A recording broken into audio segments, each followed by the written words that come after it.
Welcome to the Perspective Podcast, student design podcast. We're going to talk about all things in the world of design. My name's Molly. My name's Aiden. And I'm Lucy. Today we're going to talk about inclusivity in design, and Lucy's going to start us off with some projects she's done. Yeah, so with inclusive design, I never really thought of it before coming to uni, and it's only till a family member became wheelchair bound that I started to think, oh, right, okay, there's not a lot out there for this type of thing. So I started to integrate it into my uni projects, and it's become a big part of me as a designer. I'm quite happy to say that I would call myself an inclusive designer, but it's quite interesting to see who really considers it when they do their design. So I want to kind of ask you guys, have you ever thought of inclusive design in your uni projects? Do you want me to go first? Go for it. I mean, I've done it in certain levels. So, I mean, I was still inclusivity, but it's just not to the level of like disability. But I say, for example, I designed a chopping board, and in my chopping board, I could just make sure if you were left-handed or so, or maybe if you were quite elderly, you could just use it well. So like, say I had like padding on the side as well. So if you were elderly or so, you could rest on it. So that's kind of like the level I've delved into. Well, being honest, I know a lot of other people have gone more in depth with like, say, specific disabilities. So I know a couple of people have done like arthritis products for the kitchen. Yeah, I know quite a few of those. Yeah, that's quite common now.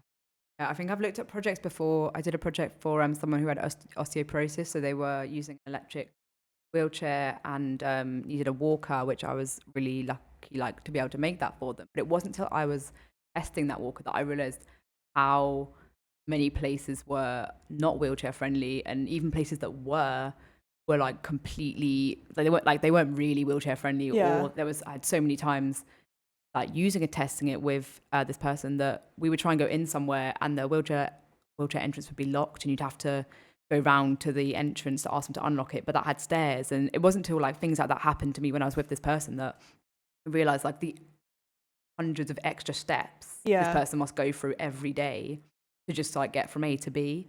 So I think that was the first time I properly looked at inclusivity in design, and then more recently looking at graphics and things like that, like trying to read things. There's a lot of, I feel like, inclusivity rules that you can follow if you're doing like normal academic work, but in design they sort of go out the window a bit when you're using all these different colors, fonts, text, etc.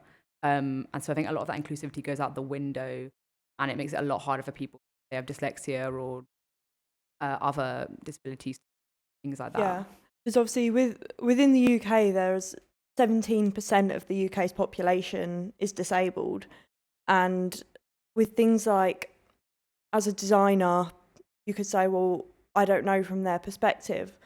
So in the late 90s, a woman called Patricia, I think her name's Patricia Moore. Mm-hmm. She travelled the USA and Canada dressed as a 75-year-old old lady, testing out the accessibility within cities, and like the results were staggering. It was like less than 10% of cities were inclusive. So kind of things like that you kind of put into perspective. You don't know until you look through their eyes, and nothing makes you do that until something kind of triggers you to say, oh, well, actually I need to look into this. And as a designer, I think it's important for us to look at that kind of thing, because not all of them can. And I completely agree. I think so much like what we do, like problem solving is kind of what we do. And if we're creating a new product, it's not inclusive, it's creating more work for someone. I don't think we've then met a brief. We haven't, if only a certain amount of people can use it, I don't think that's really worth making, especially when it's like, well, there's lots of products anyway. I think we have a massive responsibility, especially when new things are coming out every day that aren't accessible. And there's just no need for them. I think we live in a time when knowledge is so accessible. We know what to do to make something accessible. We just need to actually act on it. Yeah, sorry. Oh, sorry. I was just gonna say it's quite. so I'm dyslexic. I remember you saying something about with the graphics and stuff. Yeah. That's the thing I find interesting because for the I cannot read train. You know, like train when you see with like Birmingham's at 4:20 and stuff like that. But I can't read it. Yeah. Like I'm so slow. Like that's why I have everything planned out. It's kind of because that's the thing. There's so many different. I feel like so many different type of disabilities and things where I don't think you would notice unless you like step inside their shoes. A bit like you were saying with the old lady. I know it's interesting. Maybe there's like something you should add to a design process maybe when you are designing for inclusive design. Yeah, I think you obviously do have to have a user in mind because obviously you can't design for everyone. It's impossible. But you can certainly pick out certain things that could say, okay, well maybe a wheelchair user this, and I know for the degree show they're going to have quite a challenge. Things like the plinths for all our projects, to have those at a certain height, maybe not everyone in wheelchairs can see that. So you've got to kind of consider that, and even the width of the plinths, can't have them all so close together that a wheelchair user can't go round and see.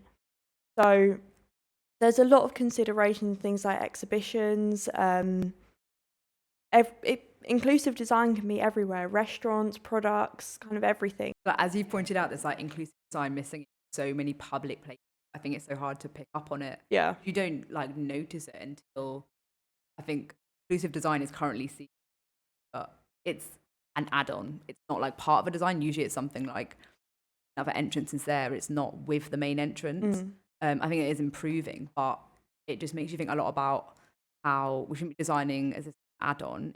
Be like a with. You immediately have both. I think that's something that hopefully like, us as like new designers can push towards, but it's something definitely needs more. Yeah.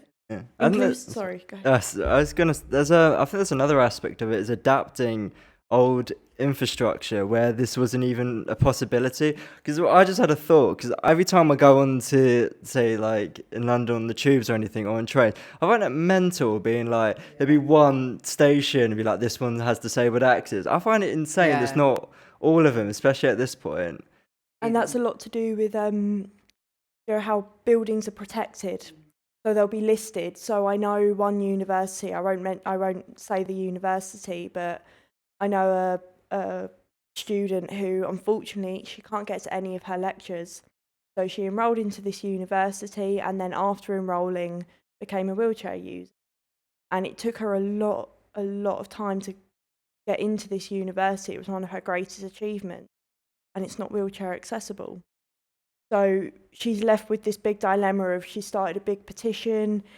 It got thousands of responses. She went on the news, everything, and still didn't do anything about it.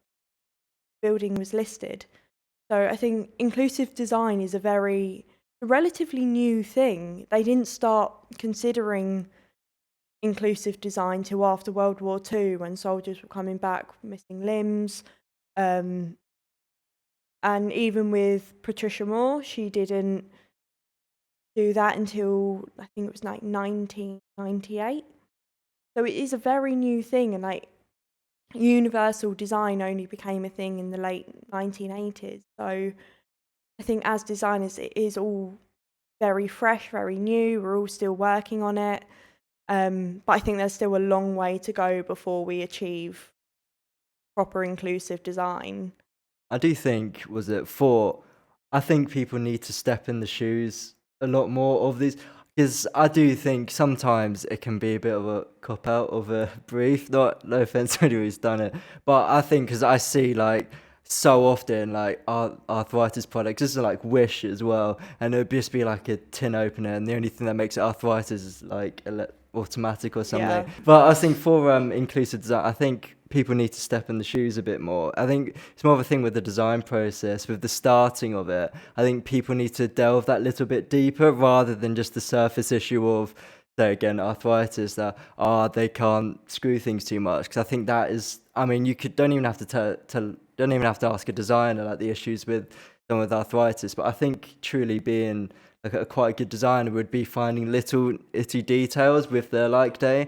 Maybe it's like when they're going into the bath or something. Maybe it's because I mean arthritis is it's not just like, I mean So I've got my grandparents have it, and they have it with their fingers. So I mean, like even just grabbing their keys. I feel like as a designer, I think you need to go into more of that level rather than just thinking of the surface level of like twist the arms a bit hard. And I agree, and especially when you said about kind of part of the design process, a lot of that finding out through research, actually asking the users what they want from product design or even furniture design.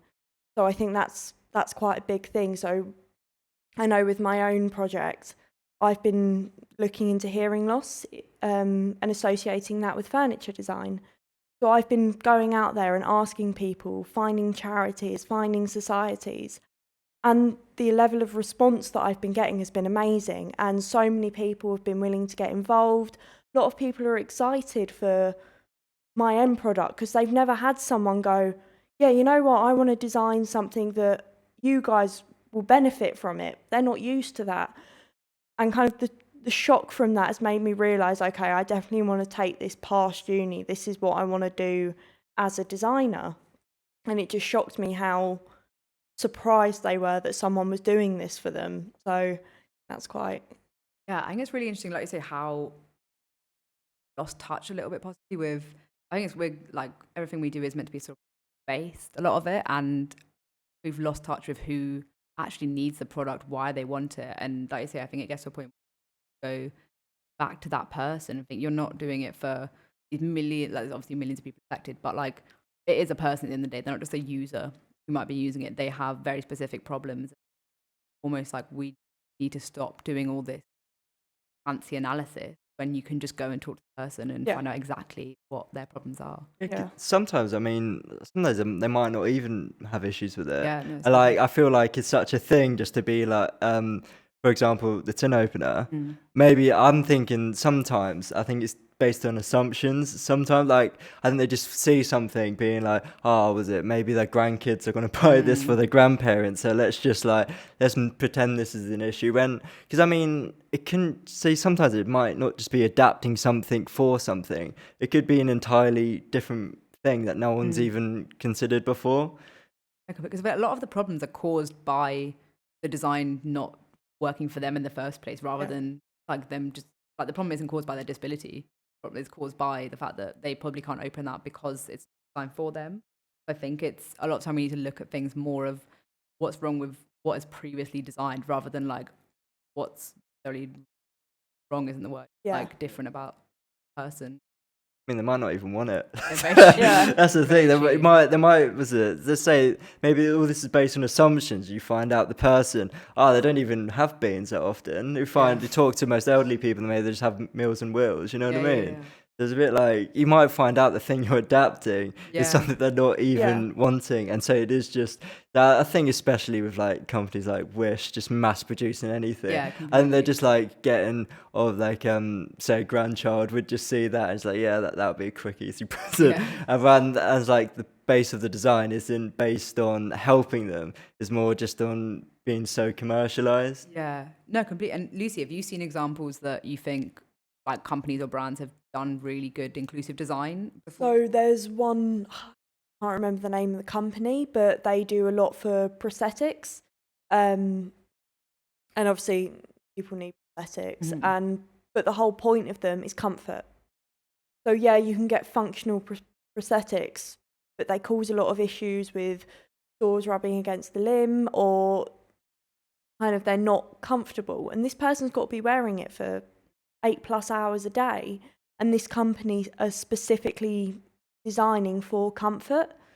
Problem is they're very expensive, very hard to get a hold of, and you've got to be in a specific criteria to be able to get them. So that is the problem with inclusive design. It's not always easy to get what you need, and you've got to fit a certain criteria, and if one thing doesn't match, you don't get it. So I think there's a lot of problems within the market that not always the design, a lot of the time it is to do with being able to access it and access to different technologies, fitting the criteria. So I know with like the government, you've got to fit a certain criteria to be able to have a ramp. They've got arthritis, you've got to be able to fit the criteria for that, and a lot of people don't. even though they desperately need it. I think it's interesting as well when ability can be so personal that you sort of have to put people in these categories and give them their own sort of design specification Yeah. to be able to give them a ramp and give them things that would help them use things that have been designed without them. Yeah. It almost seems a bit backwards. Like hopefully with your project and similar projects, you can make other designers aware that you can't sort of put someone in like they need this category, Yeah. therefore they don't get it. And I definitely think that's a change and hopefully going forward. But yeah, because going into like hard of hearing furniture, that sounds very niche. Yeah, it's been an interesting process. So my design has very much been brought about by just asking people what they want. And a lot of the time, acoustic furniture has been these big acoustic pods, very much lounge-like, when actually, as someone with hard of hearing myself, I don't want to sit in a comfortable pod all day because I won't work. I do well sitting at a desk, just getting on with my work, but I don't have the facilities to be able to cut off the background noise. With the product that I'm designing, I'm looking at it not creating a chair, but creating something that can accompany a chair and that will slide in behind and just cut off the background noise, but also visually cut off any distractions.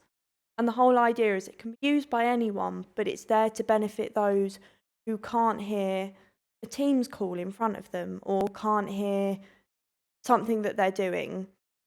And it just gives them the ability to cut off all the noise and also send the message of, right, I don't want to be disturbed.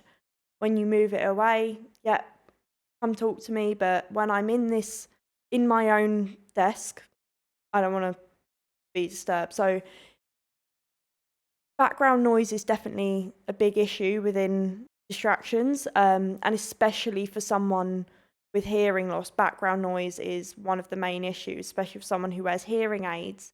Hearing aids aren't just picking up what's in front of you, it's picking up everything. So making that barrier between background noise and what you're doing is a big help. So yeah, it's going to be an interesting Yeah, one. it sounds I really. think that's great. The fact, because I don't know anyone with hard of hearing really, other than you. Because I wouldn't have thought that. So that's why I think it's so good. 'Cause you are actually asking, not Yeah. making assumptions, especially as someone yourself who actually like can get into the Yeah. space of it as well. Then that's great. You found that issue with it. To be fair. Yeah, it's Yeah. been actually speaking to people has been quite nerve-wracking. You don't want to offend them in any way, but actually when you sit them down and say, hey, what do you want out of a product?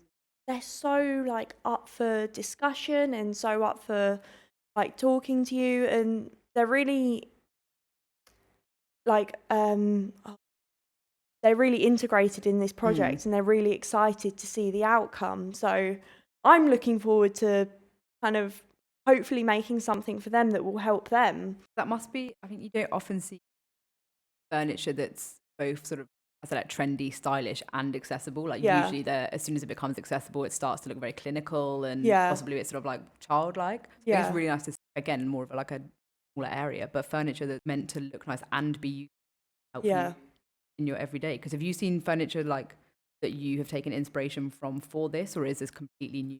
I True. haven't. It's all been very whimsical furniture. So it's been stuff like these big booths that go over your head, but they're all not supposed to be functional. They're supposed to be funny. And actually, I don't see the point in that. You're kind of taking the mick almost. Whereas I want to create something that, as you said, looks good and is functional, but doesn't look like.